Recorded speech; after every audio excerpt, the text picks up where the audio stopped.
What is up, guys? Impact here. Sorry about the long delay on this patch notes video, but I was kind of indisposed or somewhat ill, so I really couldn't record any of this.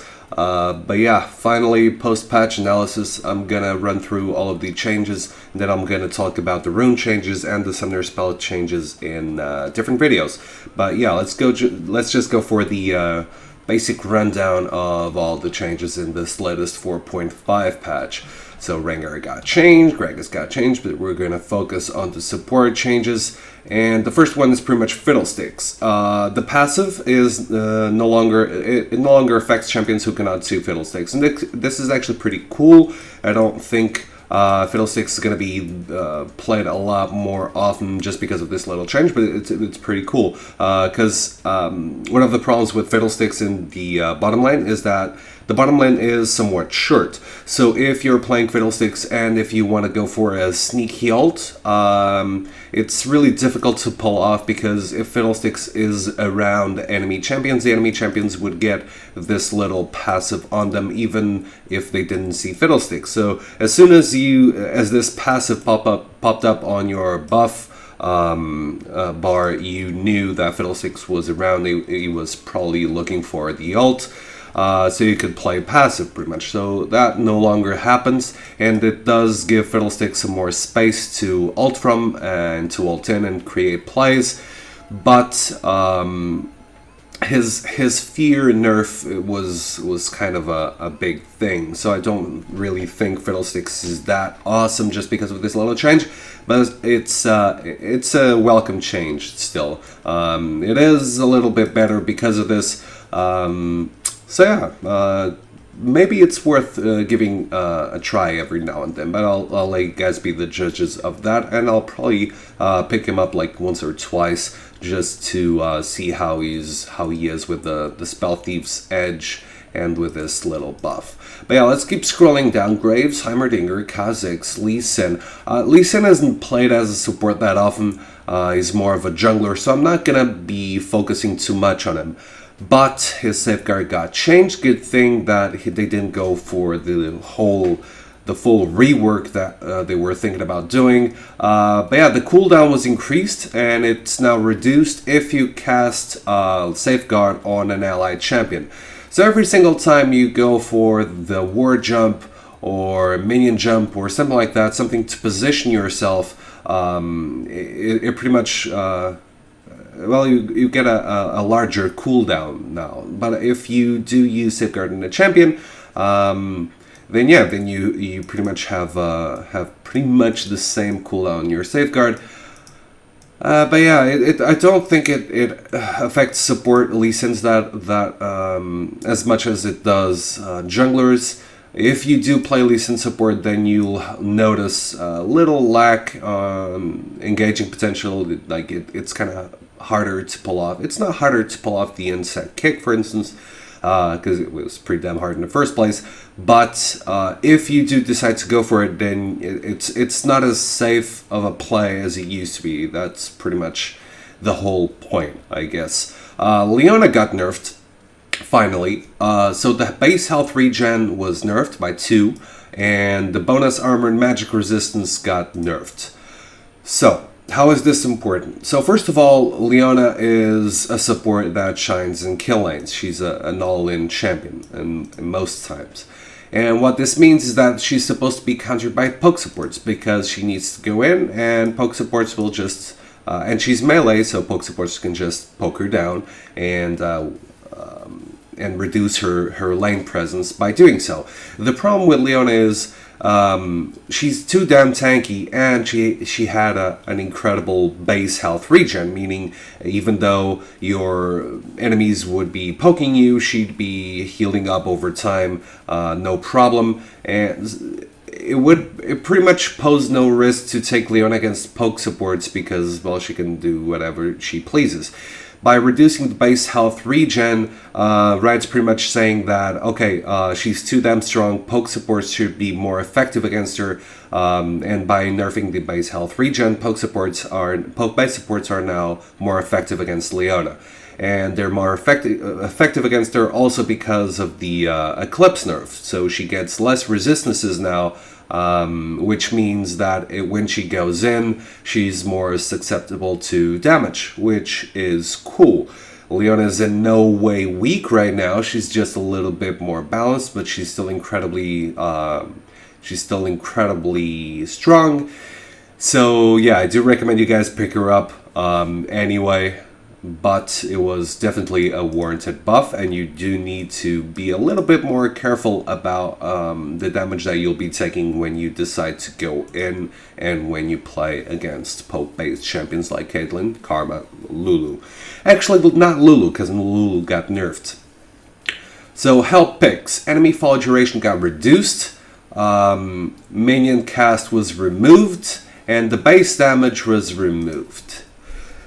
Okay, so let me just see what the hell's wrong with this. Well, pretty much everything's wrong with this.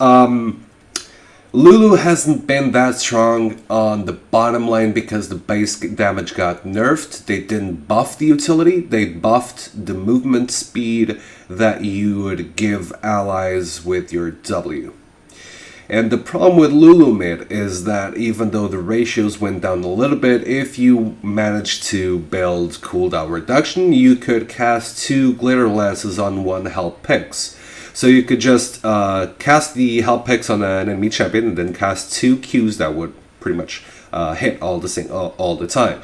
By reducing the enemy follow duration, you can no longer cast 2 glitter lances on the same target. And that is the whole point of the enemy follow duration reduction, not being able to cast Glitter Lance 2 on the same target. And then the base damage got nerfed, which I don't really agree with. I can see the point of enemy follow duration, but I don't see the point in base damage reduction, because this is gonna affect supports more than mid-laning Lulus, because they're gonna build damage anyway. So if you go for E, then you're gonna go for either shield or damage, and you'll have AP to help the help picks scale better. This is gonna hurt support players more than mid laners, I do think, the base damage nerf. And while you probably won't see as many Lulus mid or top because of this change, you probably won't see any supports either. Lulu wasn't that strong, I don't think, as a support. She's just not as useful as a support or than a mid laner or a top Lulu, and I don't see any reason to pick her up, to be honest, when you have Karma, for instance. So I don't like this change. It was my most played support in Season 3, and it's probably going to be my least played support in Season 4, because I really don't see a point in playing her right now.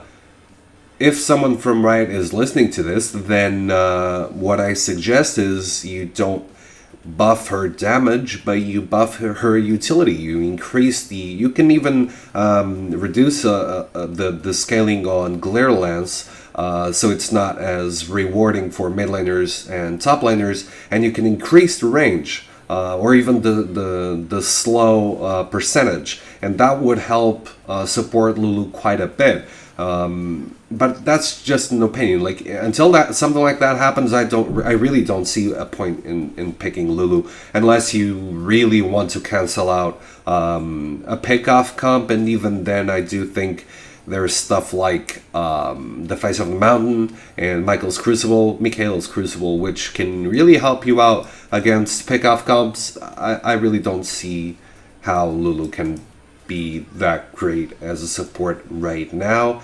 But if you guys enjoy playing her, I guess she can still be strong, but it's just meh. The kid's going down the drain pretty much, and I do think she deserves some support, a love. But whatever. Misfortune got changed, Renekton got changed, Twisted Fate, Wukong, Ziggs, Arian, and Blitzcrank. So this change is actually pretty cool. You're probably not going to use this in ranked games unless you're duo queuing with your bot lane partner or something.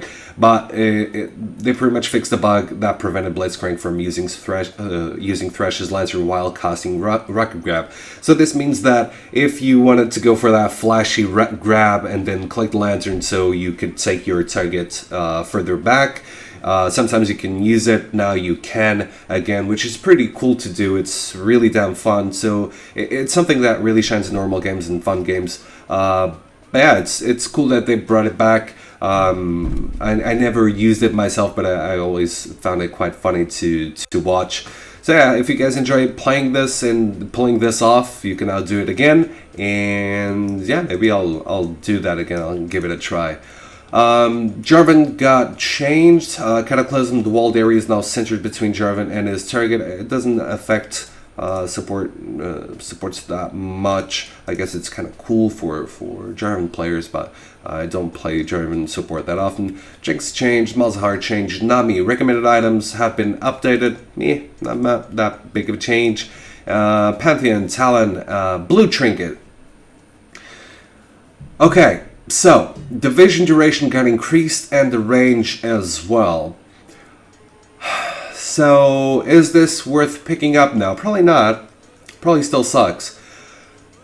You would want to pick Scrying Orb like in mid-late game if for some reason you can keep vision control over the enemy team, over the enemy jungle, or over your own jungle even. And you absolutely needed to make sure the enemy didn't go for Baron or Dragon. You could use the trinket to pretty much scout those areas safely. I don't think this buff will make people go like, okay, this is worth picking up now, instead of Warding Totem or instead of Sweeping Lens, because those two bring so much utility to the vision control that, I don't know, unless like the blue trinket behaved like Clairvoyance, whereas Clairvoyance just, you cast it on a champion, then you get sight over that champion even after the Clairvoyance effect ends. I don't see the Scrying Orb being that useful right now. It's still a little bit better, and if you're falling behind and you need to scout those little areas, it's still worth picking up every now and then, but I don't think it's a main pickup like Warding Totem is or like Sweeping Lens is, pretty much. But it's still a pretty cool change, and if you guys are falling behind, then it's probably worth picking. Jungle item changes, support itemization build paths. Okay, so, sorry, Aether Wisp, recipe, amplifying tome plus 515 gold. Okay, you guys can pretty much read this all by yourselves, but it does give you ability power and it does give you movement speed, and you can build this into a Twin Shadows and Lichbane. Lichbane is probably not going to be picked up by support players that often, and I'm sorry about the little League of Legends noise in the background. Probably gonna just shut this down real quick.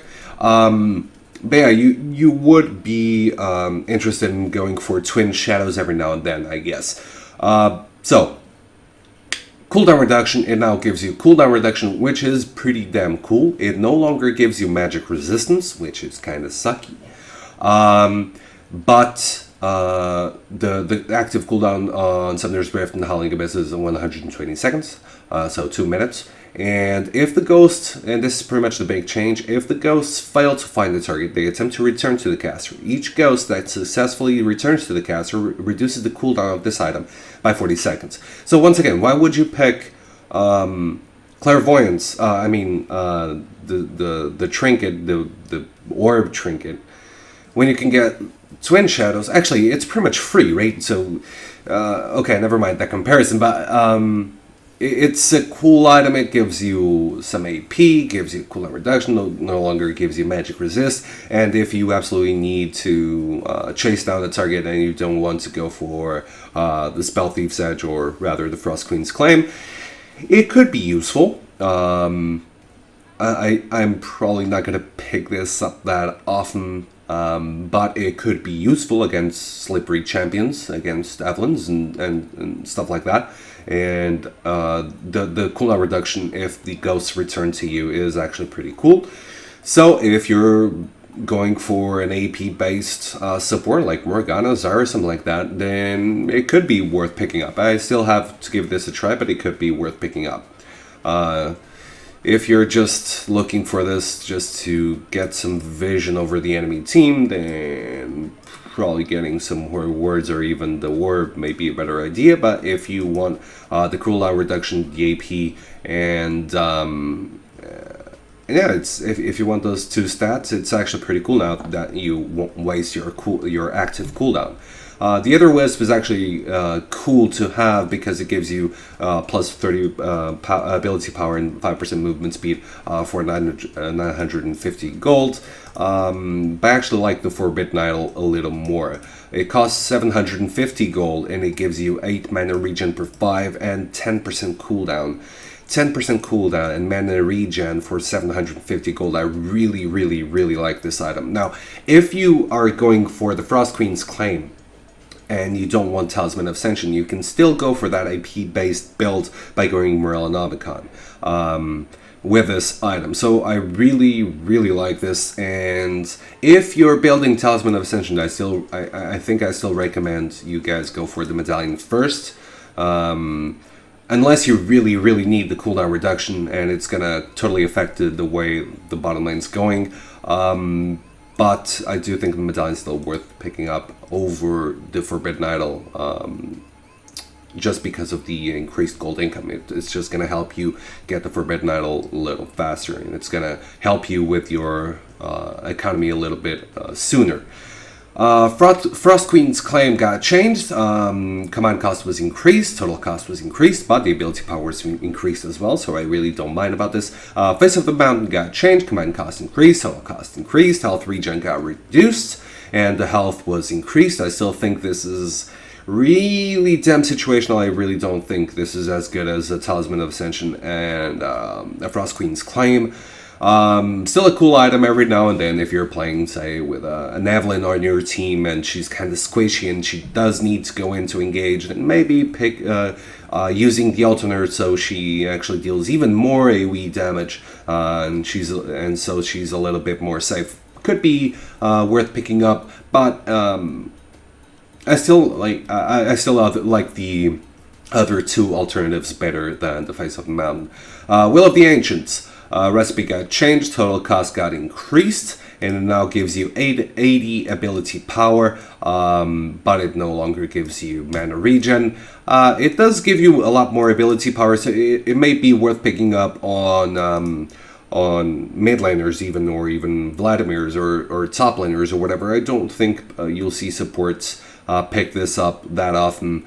But if you're going for that AP bursty style of support, then maybe you should consider trying this out. But I really don't see a lot of utility in it. The Aegis of the Legion change I actually really like. The total cost for it got reduced, the recipe got changed up. It now gives you magic resistance instead of armor. And the Locket of the Iron Solari's cost got increased, health got increased. The magic resistance once again replaces the armor. And the reason why I really like this is mid laners are a pain in the ass in this current meta. At least I think so. Like a couple of kills can really turn the tide of a game if the kills go for a specific mid laner that skills off AP. So I really, really like this magic resistance change. And even if you need some armor, you can always go for Red Winds or Frozen Heart or something like that. But I really like this change. I like that it focuses more on magic resistances instead of armor. But I guess it's really up to you guys, and it's going to help you out with AoE damage as well. So I really, really like the Aegis of Legion. I'm definitely going to pick the Aegis and the Locket a lot more frequently now, even over Banshee's Veil most of the time. Unless I absolutely need Banshee's Veil because of the freaking engaging mechanism and stuff like that. And Cat, can you please stay still? Thank you. Glacial Shroud got changed as well. Total cost was reduced. Armor was reduced by Craploads, and mana is reduced. Iceborne Gauntlet got changed as well. That you're going to use it. And the Frozen Heart, the cost was increased. The total, actually, the combined cost was increased. Total cost was reduced, and the armor got increased. But the attack speed reduction aura got reduced. You would only pick this up every now and then on specific supports, and even in those supports, I think it's still worth picking up if you went for it in the past, like Blitzcrank, for instance. If you didn't pick Frozen Heart in the past, I don't think you should right now. But it's still a cool change. If you did go for Frozen Heart, then it's probably gonna still be worth picking up every now and then. So the boot enchantments also got changed. This is a freaking long patch, 20 minutes already. So alacrity, movement speed got increased, captain cost was reduced, and it now gives plus 10% movement speed to approaching allies. Distortion increases ghost movement speed to 40% from 28%, grants plus 30% movement speed for 1 second after you're using flash. This really doesn't help you out that much. But if you go for a Thrash or Morgana and you absolutely need the flash to make those plays and make those flash hooks or flash bindings or whatever, then this is probably pretty damn cool and worth picking up over home guards, for instance, or even captain. And grants plus 30% movement speed for 3 seconds after successfully using teleport. This can be pretty cool. So you imagine you're playing something like a cinch top and you go for ghost teleport. It's going to help you out with the ghost movement speed, and it's going to help you out with teleport. You could go back and get home guards just so you could get that increased movement speed after the teleport, further increasing the chances of a successful gank. But now that it gives you increased movement speed for 3 seconds after teleport, it's probably it gives you a decent alternative if you play top lane with ghost and teleport, or even flash teleport, or mid or top, so whatever. Probably not going to be that useful for this part. I mean, not that useful for supports, but it's pretty damn cool still. Enchantment Fury cost got reduced, and home guards pretty much got changed. It now takes a little bit extra time, and actually it doesn't take that much extra time in base. It's somewhat of the same thing, but the activation delay got reduced, and it now doesn't restore you to full HP and full mana as soon as you proc the home guards in base, but whatever. Alright, runes. They pretty much got changed, and this is getting a really long, guys, so I'm gonna focus on this on the next video, but there are a lot of seal glyphs and quints changes. Let me just go over the masteries. Scavenger, completely unrelated buff. We noticed that Scavenger's range was smaller than Ancient Coin. So yeah, the range got increased pretty much. I'm gonna also focus on Summoner spells in a future video. And yeah, sorry about this, guys. It's a really long patch. I'm gonna focus on those 2 topics on future videos, so you can expect those next week for sure. And yeah, I hope you still enjoyed this video, and I'm just gonna keep working on this for next week. But yeah, I'll catch you guys next video, and don't forget to subscribe and like the video. If actually like the video and subscribe to the channel if you still haven't done so, and I'll catch you guys next week. Peace out.